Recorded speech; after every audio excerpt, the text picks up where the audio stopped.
Hello and welcome back.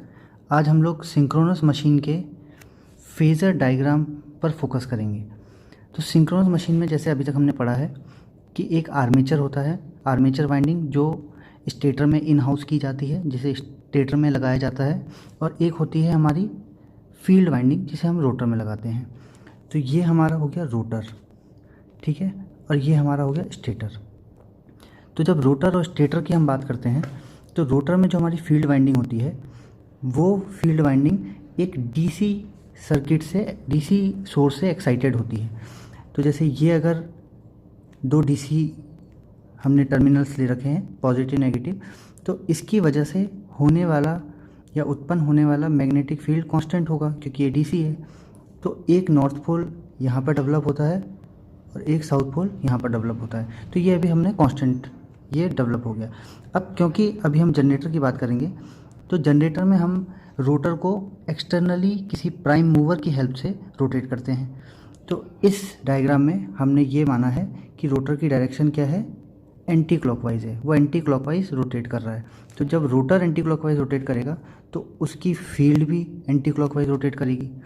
इस field की direction हम कैसे मानते हैं, ये हम मानते हैं राइट हैंड रूल से।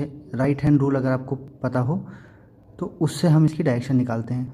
तो जब हम राइट हैंड रूल अप्लाई करेंगे, यहाँ से एंटर कर रहा है करंट और यहाँ से आउट आ रहा है, तो इस पर राइट हैंड रूल लगाएंगे तो अप साइड एक फेज़र बनेगा जिसे हम बोलते हैं फ्लक्स फेज़र या फील्ड फेज़र, ठीक है। तो ये फेज़र भी, क्योंकि रोटर घूम रहा है तो ये फेज़र भी रोटेट करेगा, ठीक है। तो अब जब ये मैग्नेटिक फील्ड रोटेट करेगी तो ये स्टेटर में आर्मेचर जो कंडक्टर हैं उन्हें कट करेगी। तो ये जब उन्हें कट करेगी तो एक इंड्यूस्ड ईएमएफ होगा, उत्पन्न होगा किसमें, स्टेटर की वाइंडिंग में। तो अभी हम सिर्फ एक वाइंडिंग के ऊपर फोकस करेंगे जो हमने आर वाइंडिंग दे रखी है। तो जो आर वाइंडिंग हमारी है उस पर हम फोकस करेंगे, ठीक है। तो जब रोटर इस साइड को रोटेट कर रहा है तो रिलेटिवली जो हमारा कंडक्टर है, ये वाला जो कंडक्टर है वो हमारा इस साइड को रोटेट करेगा। मतलब इसे इस तरीके से देखा जाए, जब हम बाइक पर चलते हैं तो हम इस डायरेक्शन में चलते हैं तो जो स्टेशनरी पेड़ होते हैं, जो पेड़ स्थिर हैं, वो हमें कैसे दिखते हैं, उल्टे जाते हुए दिखते हैं, ठीक है।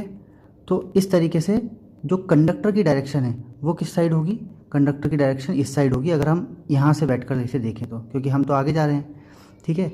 तो कंडक्टर की डायरेक्शन से हमें मतलब होता है। तो कंडक्टर की डायरेक्शन किधर होगी, कंडक्टर जा रहा है इस साइड, मैग्नेटिक फील्ड की डायरेक्शन होगी इस साइड। तो राइट हैंड रूल अगर हम अप्लाई करेंगे, साइड पे मैंने छोटा सा डायग्राम बनाया राइट हैंड रूल का, कि अगर डायरेक्शन ऑफ कंडक्टर इधर है और मैग्नेटिक फील्ड की डायरेक्शन इधर है तो इंड्यूस्ड ईएमएफ किधर उत्पन्न होगा, इन दोनों से 90 डिग्री अपोजिट। तो इस केस में वो करंट बाहर को आ रहा है, वो इंड्यूस्ड ईएमएफ की डायरेक्शन क्या है, आउटसाइड द स्क्रीन, जो आपकी स्क्रीन है उससे आउटसाइड आ रहा है वो इंड्यूस्ड ईएमएफ की डायरेक्शन। और जो भी हमारा इंड्यूस्ड ईएमएफ होता है वो होता है -d∅/dt होता है उसका मैग्नीट्यूड। और माइनस साइन क्यों आया, क्योंकि वो उससे अपोज करता है। लेंस लॉ क्या कहता है, जो भी आपका ईएमएफ या करंट इंड्यूस होगा वो जिस वजह से उत्पन्न हुआ होगा उसे वो अपोज करेगा, ठीक है। तो यहाँ तक बात हम समझ गए कि जब हमारा रोटर रोटेट करेगा तो इस कंडक्टर में एक इंड्यूस्ड ईएमएफ होगा, एक ईएमएफ इंड्यूस होगा जिसका डायरेक्शन होगा आउटसाइड द स्क्रीन, ठीक है। तो यहाँ से हम चलते हैं फेज़र्स की तरफ। तो फेज़र में हमने एक डायरेक्शन बनाई, ये हमारा क्या, किस चीज़ की डायरेक्शन है, एफ,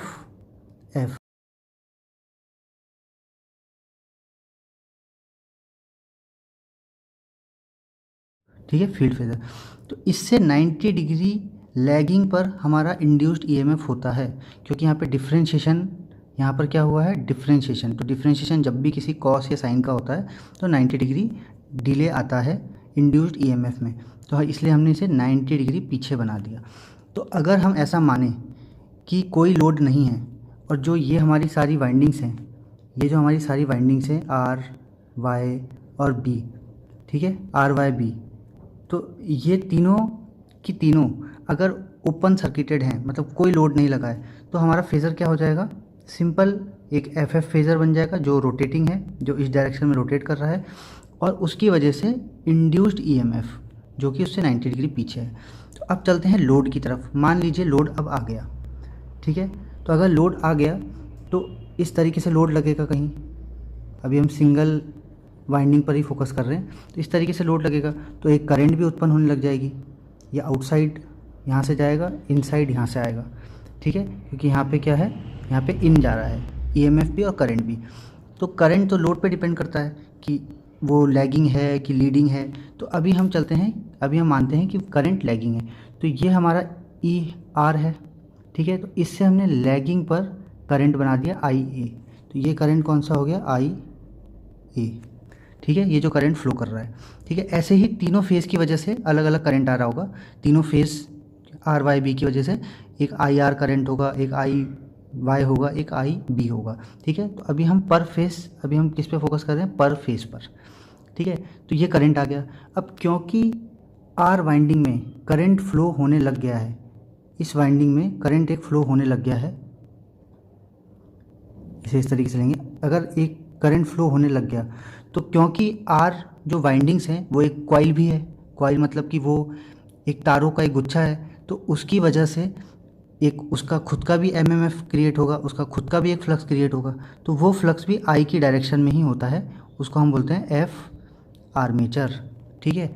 तो अब हम क्या देखते हैं कि हमारा जो मशीन है उसमें दो टाइप के फ्लक्स आ गए, एक तो पहले से था एफ एफ, और दूसरा इसकी वजह से जो इंड्यूस्ड ईएमएफ और इंड्यूस्ड करंट आया उसकी वजह से, ये इंड्यूस्ड करंट इंड्यूस्ड ईएमएफ की वजह से एक और हमारा फेज़र आ गया एफ ए, ठीक है। तो अब रिजल्टेंट फेज़र कैसे होगा, F F plus F A is equal to F resultant. तो अब हमें रिजल्टेंट फेज़र फाइंड आउट करना है, तो इसको एक बार लिख लेते हैं। एफ रिजल्टेंट फेज़र क्या होगा, बराबर होगा एफ जो हमारा पहले से था फील्ड प्लस एफ आर्मेचर, ठीक है। तो इस तरीके से हो गया। तो अब जो वो बनेगा वो फेज़र कैलकुलेशन अगर आपको आती होगी तो इस फेज़र को एफ ए को हम इस पर ज्वाइन कर देंगे इस तरीके से, ठीक है। तो जो रिजल्टेंट फेज़र आएगा वो हमारा किस तरीके का आएगा, एफ आर, इस तरीके का आया, ठीक है। तो इस तरीके से हमने क्या निकाल लिया, एक फेज़र कैलकुलेशन, हमने एक फेज़र डायग्राम बना दिया लैगिंग लोड के लिए, लैगिंग लोड के लिए। तो इसमें दो एंगल बहुत इंपॉर्टेंट है, एक तो इंड्यूस्ड वोल्टेज और इंड्यूस्ड करंट के बीच में, जिसे हम बोलते हैं फाई। फाई क्या होता है हमारा, फाई हमारा होता है पावर फैक्टर, ठीक है। अभी फ़िलहाल के लिए इस पावर फैक्टर को सिंपल पावर फैक्टर ही बोलेंगे, बाद में एक इंटरनल पावर फैक्टर भी होता है, एक्सटर्नल पावर फैक्टर होता है। तो क्योंकि अभी हमने सिर्फ ई आर पे फोकस किया है, इंड्यूस्ड ईएमएफ पे ही फोकस किया है, तो अभी एक ही पावर फैक्टर पे हम रहेंगे। और दूसरा जो सबसे इम्पॉर्टेंट एंगल हमें पता चला वो क्या पता चला कि फील्ड फ्लक्स और जो रिजल्टेंट फ्लक्स है उन दोनों के बीच का जो एंगल है, ये एंगल, इस एंगल को हम क्या बोलते हैं, इस एंगल को हम बोलते हैं डेल्टा। तो डेल्टा एंगल बहुत ही इंपॉर्टेंट एंगल होता है, इस एंगल को हम बोलते हैं पावर एंगल या लोड एंगल। तो पावर एंगल आपका होता है फील्ड और रिजल्टेंट फील्ड के बीच का एंगल, ठीक है। इसे स्टेटर मैग्नेटिक फील्ड और रोटर की मैग्नेटिक फील्ड के बीच का एंगल भी कह सकते हैं।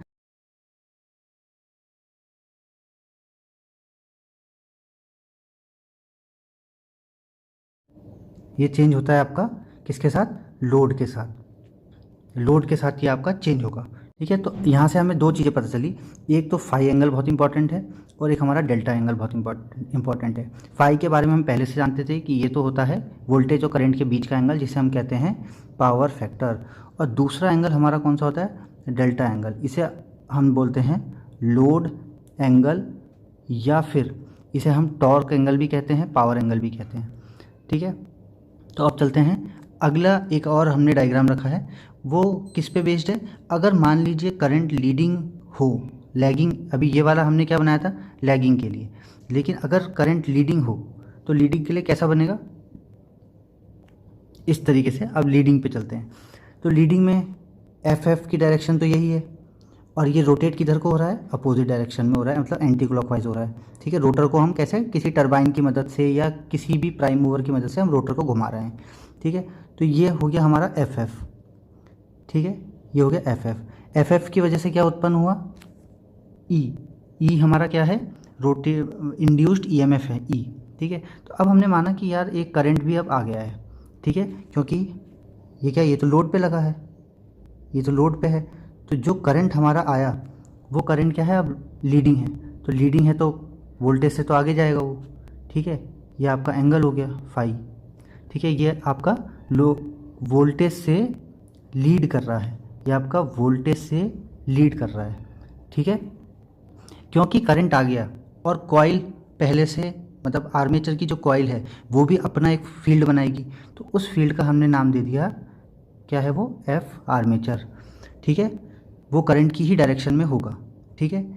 तो अगर फील्ड आर्मेचर भी है और एक हमारा पहले से फील्ड भी है जो रोटर का फील्ड है, तो इन दोनों, ये दोनों एक साथ मिलकर कुछ रिजल्टेंट बनाएंगे, कुछ एक फाइनल वैल्यू आएगी।